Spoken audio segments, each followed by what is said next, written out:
वज़ीर आज़म शहबाज शरीफ का कहना है कि सरहद पार से दहशतगर्दी अब बर्दाश्त नहीं कर सकते और हमसाय मुल्क की ज़मीन दहशतगर्दी के लिए इस्तेमाल हो गई तो ये काबिल कबूल नहीं। फौज के जवानों की वतन के साथ वालिहाना मोहब्बत अनमोल है।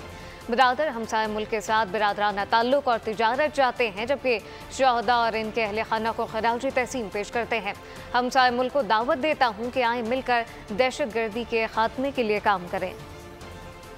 सरहद पार से जो दहशतगर्दी हो रही है, इसको अब हम मजीद इसको बर्दाश्त नहीं कर सकते। पाकिस्तान की सरहदें दहशतगर्दी के खिलाफ रेड लाइन है और हम अपने हमसाया बरादर ममालिक के साथ इंतहाई अमन के माहौल में रहना चाहते हैं। बदकिस्मती से अगर हमसाया मुल्क की जमीन दहशतगर्दी के लिए इस्तेमाल होगी तो ये अब काबिल बर्दाश्त नहीं है। बरादर ममालिक हैं कि आए बैठें, मिलकर दहशतगर्दी के खिलाफ एक लाअमल तैयार करें, जिसके ऊपर हम संजीदगी के साथ और इंतहाई सिंसियरिटी ऑफ पर्पस के साथ उसके खात्मे के लिए मिलकर काम करेंगे। वो मेरी इस तजवीज़ को, मुखलसाना तजवीज़ को गौर से उसको लेंगे और मिलकर इंशाअल्लाह हम खित्ते को अमन का गहवारा बनाएंगे।